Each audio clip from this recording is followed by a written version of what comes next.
Welcome back to Health, Wellbeing and Lifestyle, where we invite professionals in their fields to educate and inspire our viewers to feel healthier, more balanced and live a lifestyle they love. And for our first interview today, we have a viewer's request, and it's Sondre Kallick, who's a women's sales success coach, and she's here today to talk to us about how you can live a lifestyle you love. We get many people about asking about this, actually, Sondre. Absolutely. So, yes. Yeah.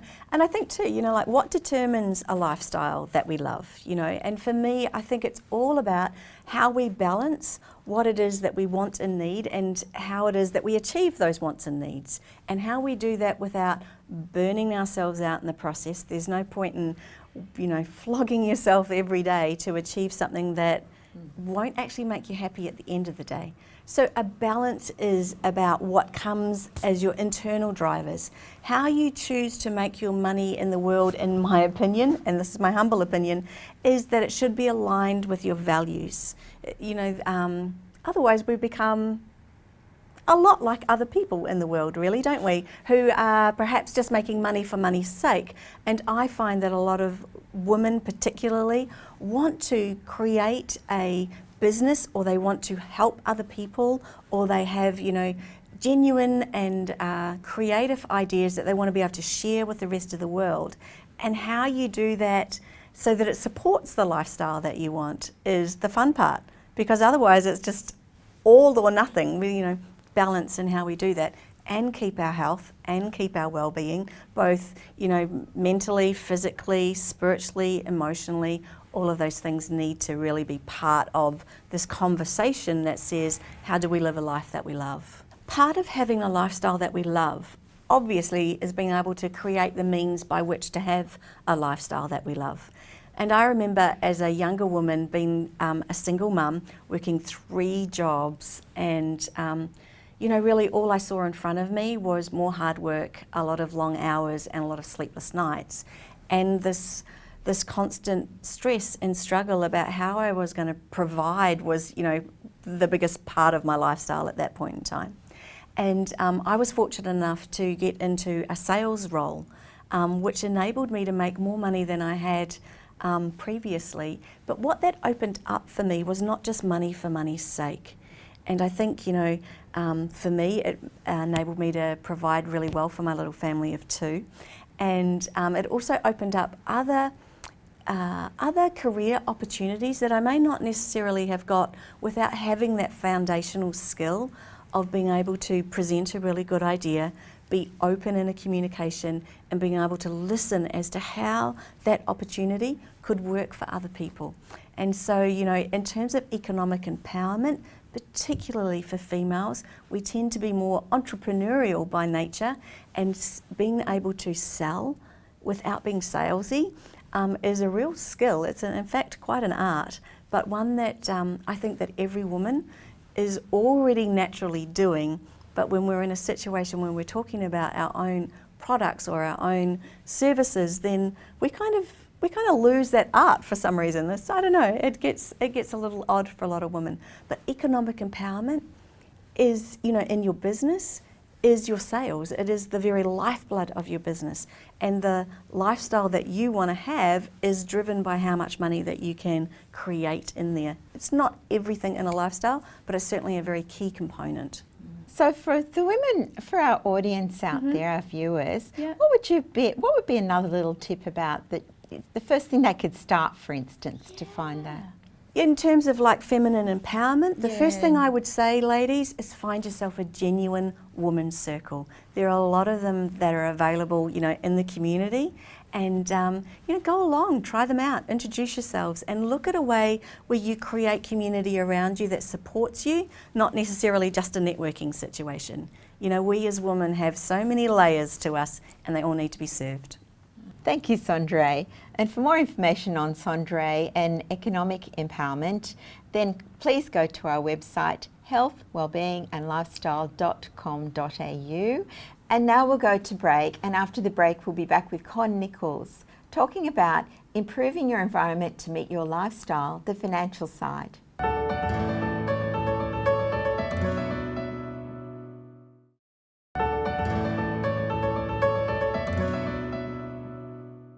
Welcome back, and now we have Conn Nichols, property advisor and wellbeing advocate. And today's the third in our series about improving your environment to meet your lifestyle. Welcome back, Conn. Thank you for having me back. It's been a pleasure always to come show. And today you're going to talk about more of the financial side of things, I believe. Definitely, Linda. Look, the financial benefits is one of the biggest advantages in this particular category. And just imagine, mum and dad, they've got a massive house, all the kids have moved out, and the grandparents also moved on as well. And there you go, mum and dad, they've got a massive 5-bedroom property that literally, they hardly even go to any of the rooms apart from themselves. So by bringing the property down into a different level and finding a smaller property, that gives them the flexibility and the ability that they can gain financial benefit by having more equity in the house. Now, the same token also, if they don't earn any money on it, obviously there's a lot more pots to play around with. And of course, it's always in people's mind, now that we've got this extra cash, we can actually help the kids to buy themselves a house, or maybe one of the kids is getting married, so we'll help with a wedding, or you know what, that particular, the holiday we always wanted to go with the hubby, and now we never get a chance to do it, but you know what, now that we've got the extra cash, let's enjoy life to the fullest. And we found out that a lot of people are taking this massive advantage to do the things that they could not afford previously with the things they can do right now. So you'd say that with the lifestyle, that means they can travel more, they can, or whatever they... Definitely. There's a lot of examples out there in the last few months that actually I've dealt with people out there that I actually downsize to a smaller home. And, for example, going to a townhouse, a 2-bedroom townhouse or a 3-bedroom townhouse, a study sort of thing, that gives them still not as much space as before, that it was pointless, but it gives them more controlled environment on the living aspect. However, it gives them the extra money to get the holidays, to go and buy a new car, maybe even buy another investment property. Or, at the end of the day, it depends on everybody's circumstances. There could be opportunity for them to reinvest in the share market, or it can be any possible investment proposal that can be offered for them by their own financial advisor. Oh, so you'd have people asking about that, and as you say, people could go to their own financial advisor to get the details of that. So what other benefits financially would there be from the going into a smaller? Is there a change in the? Can they go to an area where maybe they're spending less on transport to places, or does it kick into it? Have you found? Definitely. Look, Melbourne is growing, as we all know. I mean, for example, if you had a big house in Melbourne, argument's sake, and you got your typical California bungalow, Victorian, and so on, that you've got your 4 bedrooms, your double lock-up garage, your living areas. And there's a lot of space you don't need, right? Now, that property, let's say it sells for $3 million, argument's sake. Now, they can go find a property or a townhouse, let's say areas like Bentley or Bentley East, or even, for 3-bedroom townhouse, brand new, mind you, which means low maintenance, of course, that they can spend between 1.2 to 1.3. So technically, they've already got $1.4 to $1.6 million extra money that they can utilize it for their own good. Either they can go and create a new lifestyle by going and travel the world, or like I said before previously, or in a lot of cases, people do buy an investment property, and depends on the situations, on what they are eligible to get as far as the pension is concerned and so on. And let's face it, a lot of people, they're very flexible with the income. So some other people might require the additional income to live them the extra 20, 30 years, argument's sake. So, and what a great way to do is by having another outlet of income by having an investment property. So Conn, what would property advisors as a sort of a first step in that regard, or a thing to look at in the financial area, what would you first suggest to our viewers? Great question, Linda. I always say, when it comes to that question, do not rush. There's no hurry. At the end of the day, there's so many properties out there that you can choose and be more strategic about what you're going to do. For example, let's say you want to buy another investment property. Now let's locate the area. You know, what area suits you and your needs. Now, we all know the further you go out in Melbourne, the cheaper they are. Yes, there are advantages and disadvantages. The biggest advantage obviously is the economical part, because they're a lot more cheaper and more affordable. The disadvantage will be more further out for traveling. But once again, remember, the people that are gonna buy an investment property, they don't have to travel there back and forwards, because it's a pure investment purposes. Let's call it a financial a tool. That's what it is, or a vehicle. You know. So in this case here, example, there's a lot of properties out there that there's many people out there that sell new homes. My personal experience with a situation like that: find out where is your land. Find out if that particular area that you're going to buy, what is the growth? What are the surround amenities? Because remember, the golden rule in real estate is always location, location, location. So it doesn't matter where you are. For example, let's pick an area like Murder, for argument's sake. You know, Murder the last couple of years has been on a boom. They've even got a brand new railway station, for example, and that particular area or region has gone skyrocket. Now, we've got schools, we've got childcare centres, we've got nursing homes, we've got shopping centres, and now we've got railway line. That's a big plus for a potential tenant to rent that particular property. And at the end of the day, when you buy a rental property, it's the return that counts. B, that you're going to find a property, it's going to be newer property, which means you're going to eliminate all the maintenance. Because if we go back, for example, on an older home, you're still going to have the maintenance and you've got to look after it. So definitely there's a lot of people out there that can assist, but once again, make sure to pick the right person, and by doing so, interview them. Go around and have a look what they offer and compare it with someone else. Very simple. Thank you, Conn.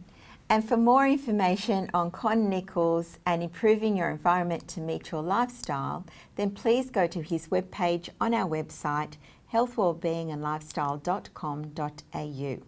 And we'll go to break, and after the break we'll be back with another viewer's request, Jin Tillis talking about how we heal.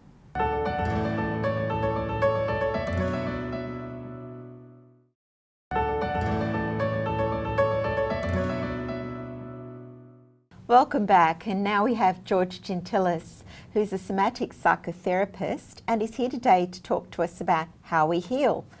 Well, George, how do we heal?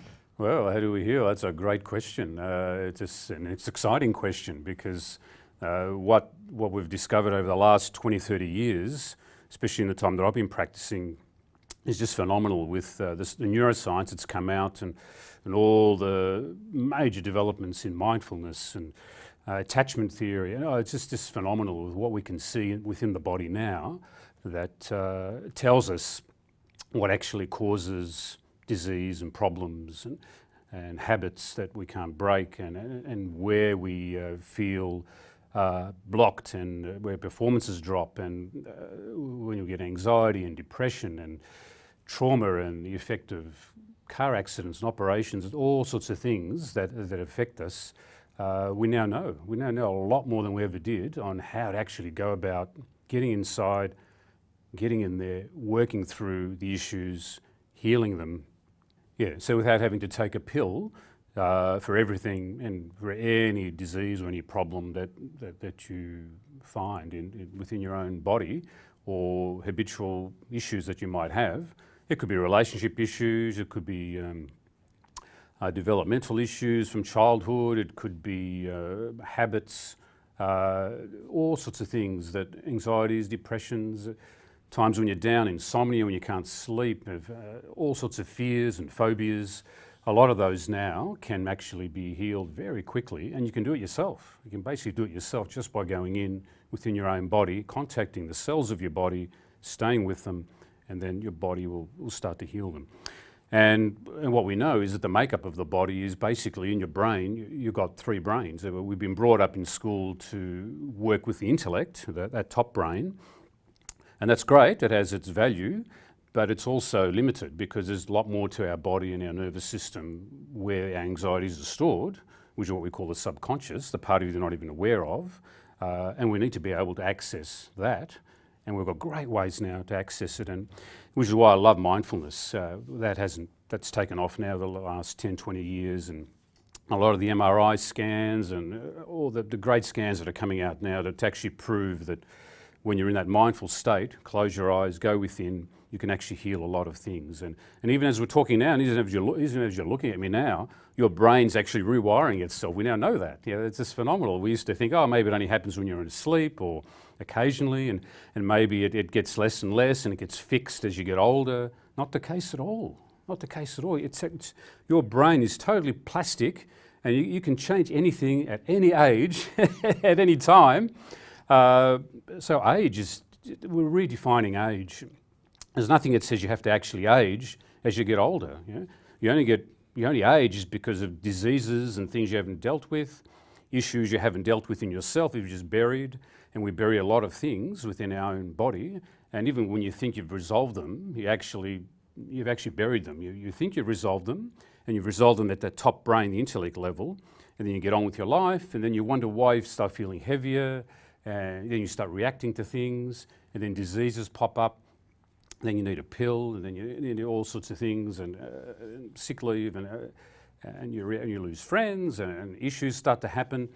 Why? And relationships break up. That happens a lot. Why does that happen? Because there's issues in your body, within the cells of your body, within those 2 lower brains, I'll talk about in a minute, that actually stop you from fully healing.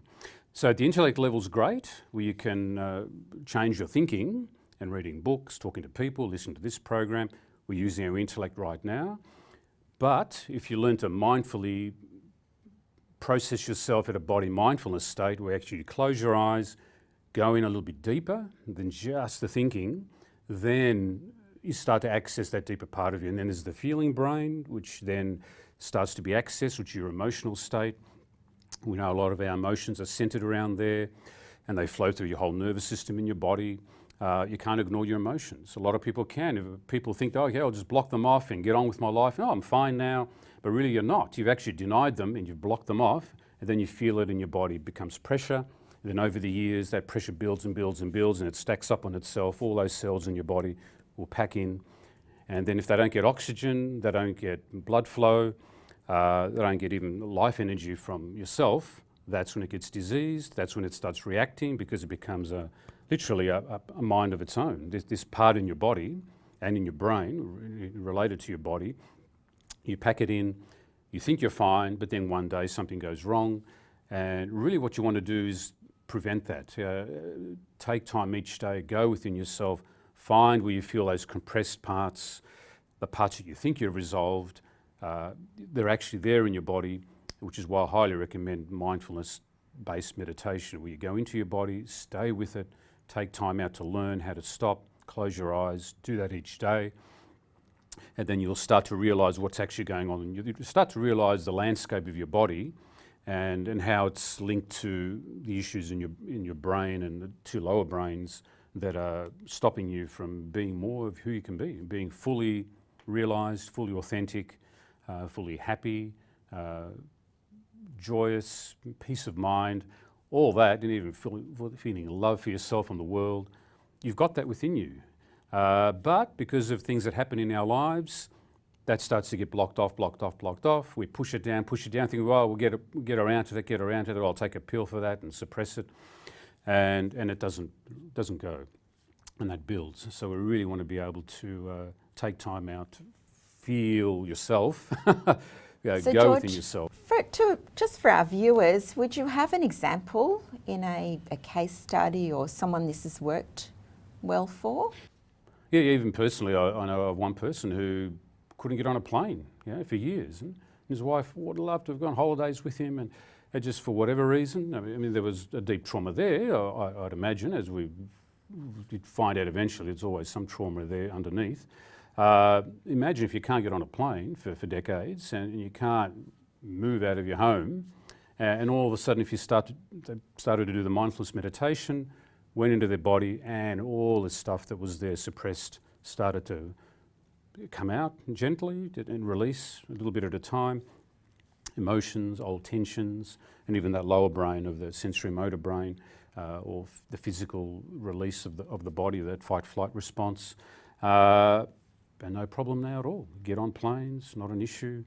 And I can't even believe that they're able to do that, because it's just, they're finding it hard to believe that they can actually go and do something they could never do for decades. So, Well, maybe, George, could you come back and talk to us more about healing those traumas next time? yeah, I'd love to.